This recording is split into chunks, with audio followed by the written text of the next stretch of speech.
আসসালামু আলাইকুম। এটিএন বাংলা সংবাদে সবাইকে স্বাগত জানাচ্ছি। ফিরোজ তোহা।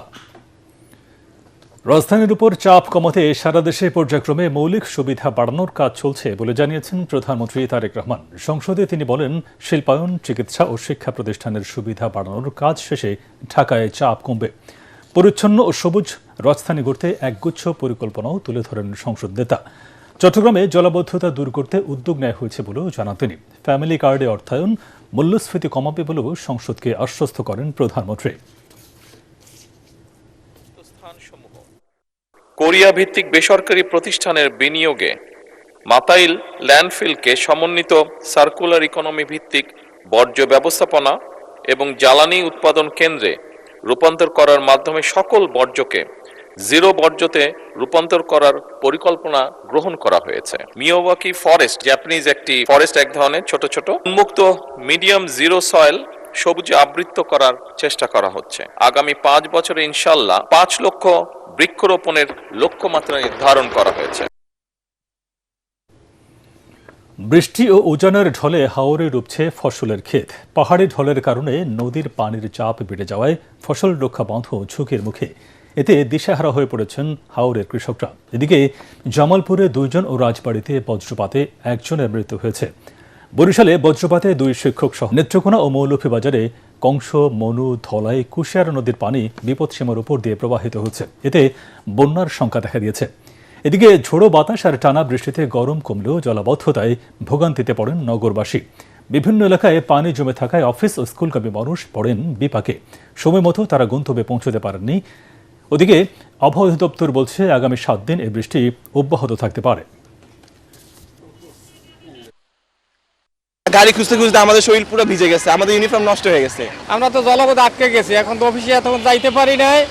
এই যে ওখানে দাঁড়াই রয়েছি, এই রাস্তার এপারই পার হইতে পারতেছি না। এখন অল্প একটু পানির জন্য দেখেছে এখানকার রিক্সা ড্রাইভার 20 টাকা ছাড়া ওনারা যাবে না রাস্তাটা পার করার জন্য। ড্রেনের সমস্যা, নালার সমস্যা, মানে নালাগুলো হয়ে গেছে, ময়লা আটকে গেছে। ড্রেনেজ সিস্টেমটা সেরকম সুবিধাজনক না। পানি সঙ্গে সঙ্গে আপনার নিষ্কাশন হয় না, অনেক সময় লাগে। বৃষ্টি হলো, এই পানি সরতে সরতে দেখা যায় 2-3 ঘন্টা লেগে যায়। অবিলম্বে স্থানীয় সরকার নির্বাচনের দাবি জানিয়েছে সুশাসনের জন্য নাগরিক সুজন। জাতীয় প্রেসক্লাবে আয়োজিত স্থানীয় সরকার বিষয়ে সরকারের সাম্প্রতিক সিদ্ধান্ত, সাংবিধানিক বাধ্যবাধকতা, আদালতের রায় ও জনপ্রত্যাশা শীর্ষক গোল টেবিল বৈঠকে বক্তারা এই দাবি জানান। তিনি বলেন, স্থানীয় সরকার নির্বাচন পরবর্তী নির্বাচিত প্রতিনিধিদের কাছে দ্রুত ক্ষমতা হস্তান্তর করতে হবে। সরকার সম্প্রতি সংসদ সদস্যদের উপজেলা পরিষদ ভবনে বসার জায়গা করে দিতে যে প্রজ্ঞাপন জারি করেছে তা সংবিধানের সুস্পষ্ট লঙ্ঘন বলে জানান বক্তারা। এর ফলে সংবিধানে নির্দেশিত সংসদ সদস্যদের আইন প্রণয়নের ক্ষমতার বাইরে স্থানীয় সরকার প্রতিষ্ঠানে হস্তক্ষেপের সুযোগ তৈরি হবে উল্লেখ করে তারা সরকারের ওই সিদ্ধান্ত বাতিলের দাবি জানান। এমপি সাহেবদেরকে অফিস দেওয়া, তার মানে এমপি সাহেবদেরকে স্থানীয় পর্যায়ে তাদের ভূমিকা পালনের জন্য সেই সুযোগ সৃষ্টি করার মাধ্যমে একটা এমপি সরকার প্রতিষ্ঠিত, এমপি রাজ প্রতিষ্ঠিত হওয়ার সম্ভাবনা দেখা দেবে। তো এটা সংবিধানের 65 অনুচ্ছেদের লঙ্ঘন, একই সাথে সংবিধানের 59 অনুচ্ছেদের লঙ্ঘন। এই যে আমাদের এই যে প্রশাসক নিয়োগ করা হয়েছে, প্রশাসক নিয়োগটা হলো আমাদের যে আদালতের নির্দেশের লঙ্ঘন।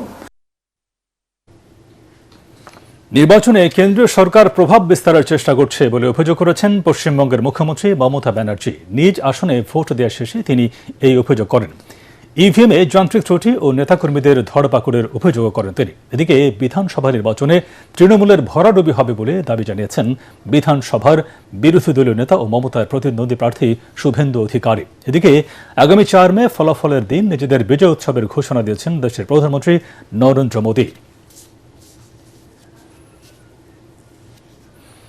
খেলার খবর। বৃষ্টির কারণে বাংলাদেশ ও নিউজিল্যান্ডের মধ্যকার সিরিজের দ্বিতীয় টি-20 ম্যাচ এখনও শুরু হয়নি। দুপুর 2টায় খেলা মাঠে গড়ানোর কথা থাকলেও চট্টগ্রামে টানা বৃষ্টিতে খেলা মাঠে গড়ানো নিয়ে তৈরি হয়েছে অনিশ্চয়তা। 3:30টার মধ্যে শুরু করতে না পারায় ইতিমধ্যেই ওভার কাটা শুরু হয়ে গেছে। আগেই জানিয়ে দেওয়া হয়েছিল 4টা 50 মিনিটের মধ্যে খেলা শুরুর সিদ্ধান্ত হলে 5:15টায় মাঠে গড়াবে বল। ম্যাচ হবে 5 ওভারের। এই ম্যাচটি ছিল বাংলাদেশের জন্য সিরিজ নিশ্চিত করার ম্যাচ, আর নিউজিল্যান্ডের জন্য ছিল ঘুরে দাঁড়ানোর। তবে বৃষ্টি না থামলে ম্যাচ পরিত্যক্ত হওয়ার আশঙ্কা রয়েছে।